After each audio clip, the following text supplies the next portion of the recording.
حضور پاک دا مینه یو اصول بیا ښودلی دی وی احبب حبیبک هونا ما وی ګورې چې مینه کې هم د اعتدال نه کار واله هسې نه چې سبا دې ورسره روانه شي بیا به خفې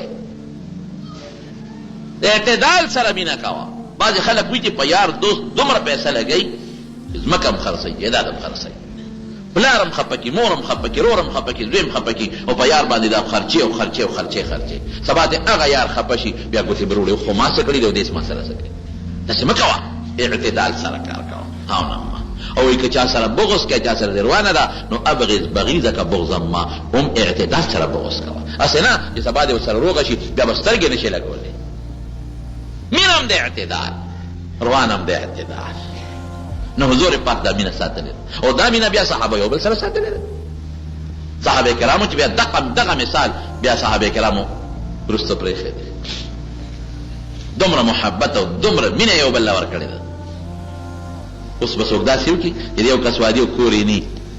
او بل ورته وي راشه ها دا زما کورواله دې له واده کړه راوړه او به دې څوک داسې صحابو داسې کړي بلکې دا څه کوي دا خو وړه خبره ده انصار چې کله نبی علیہ السلام مدینه منورې ته لاړ مهاجرین د انصارو د مهاجر ورورولي یې جوړه کړه دا مهاجر د دې انصاري رور شو دا انصاري د دې مهاجر رورولي شو د مهاجرو خوارانو سره سو مال خو ټول د انصارو باغونه او کورونه هر څه خو د انصارو د عبدالرحمن ابن عوف رضی الله عنه رورولي د حضرت سعد ابن ربی رضی الله عنه سره جوړه کړه نو سعد ابن ربی ورته وایي د خپل رور مهاجر ته وایي ته خو زما رور شوې که نه وي یو وایي داسې کار دی راشه چې دا خپل مال د سره غون نیم کمه مال او زما دوه ښځې دي یو پکې خوښه وکړه دا نه چې ګنې زه په خپله خوښه در کوم بیا به وایي چې بوډۍ راله راکړه یو پکې خوښه کړه چې کومه ستا خوښه چې طلاق وله ورکړم چې دتې پوره شي دته په نکاح کوم دې ته بېله وه د ستو که او ته څه وایي هم د څوارلسمې صدۍ نو چې دا خو خدای را سره خو که زه چې ځو چې دا ځمکه نیمه کړو او زه چې ځو چې دا مالم نیم کړو او زه پرده وکړه چې یو پکې خوښه کړمه همداسې نه دوه کسه وکړه یو د دریاب نه دې غاړو یو پورې غاړه د دې غاړه دریاب له ډوډۍ راله د کوره نو زه خو چې میاس کې غټ دریاب دی نه کښتۍ شته نه پول شته نه بل ملګري دی اواز ورکړه لکه ډوډۍ خورې او غټ دریاب دی هغه خو به هسې به پکې احسان ور واوړي هغه د نر بچی سره شناز وې پړسو ټوپ او پې راسور شو چې راسور شو دې غاړه راغی هغوی پلار خو راپسې دلته راورسېد ما خو تاسې ست کړی چې دا خو دریاب دی خو راپسې راغی نو چې دې غاړه راغی نو ورته وایي کوم ځای کښېنمه هغه ورته زما په دا خوله کښېنه چې تا ته ما د ډوډۍ ست کړو ولې دا زموږ د شریعت مسله ده چې ست ته څوک وکړي نو حالاتو ته ګوره د اوړي غرمه ده 2 بجې دي 2 نیمې او چاله په مخ اوره دی درته وایي وروره ډوډۍ خورې دې وخت کې ورته وایي نه مهرباني ولې ښځه به ودی بچي به ودی کېدای شي ډوډۍ هم خلاصوي او په اوړي کې څوک پاسېدی شي د غرمې کې ودي کې تاله ډوډۍ پخه کړي نه نه مهرباني الله دې خوشحاله کړه یا داسې ټیم ورلې چې د هغه مېلمانه ګڼو ډوډۍ خلاصه وه او تا ته وایي وروره ډوډۍ سنګل بی ګوره ست نه سړي ته پته لګي نو بس خدای مهرباني او که نه درته پته وه چې دې زما په دې ډوډۍ نه خوړو خفه کېږي او ست یې مضبوط دی بیا خورو سره ډوډۍ توره بس کې که شنې بس کې ویل اول به تورې وسکو بیا به ورپسې ډوډۍ وخورو بیا به ورپسې شنې وسکو داسې به نه کې ګوره مینه محبت د تکلف نه ده پکار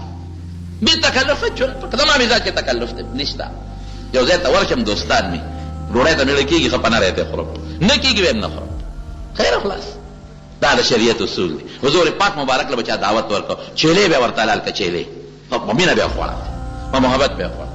او کله به تشې کجورې وې په هغې به خپله ګزاره کول دوستانه او په مینه کې ویتي چې دی دا خوند نه کوي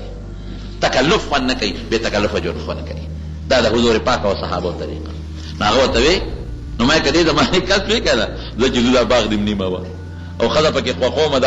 دغه اخوا جینۍ مې پکې خوښه ده درته طلاق ورکړه او ته څه وایي بارک الله فی اهلک و مالک ستا په ښځه اهل او مال کې دې خدای برکت واچوي دلونی علی السوق بازار راته ښایه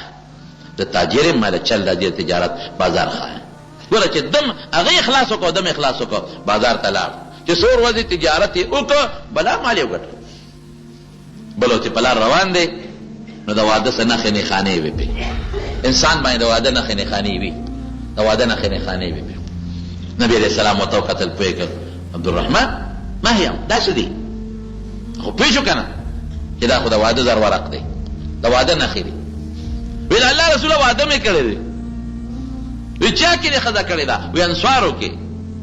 مهر دې ورکړی دی؟ وی او د الله رسوله. ولیمه دې کړې ده؟ نه مې ده کړې. اولم ولو بشاتن، ذوق ولیمه یو رکوټې چیلوکې ګډ دې ولې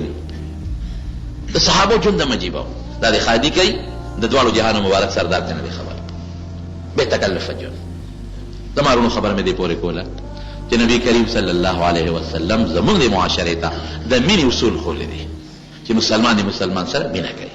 محبت دې کوي. بس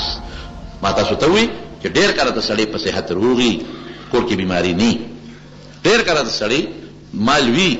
دولت وي، گزارې پکې بچي وي، لیکن دې پریشان وي. د چا د وجې نه پریشان وي؟ د بچي د لاسه، د ګاونډي د لاسه، د دوست د لاسه. دا ولې مینه نشته یو بل سره.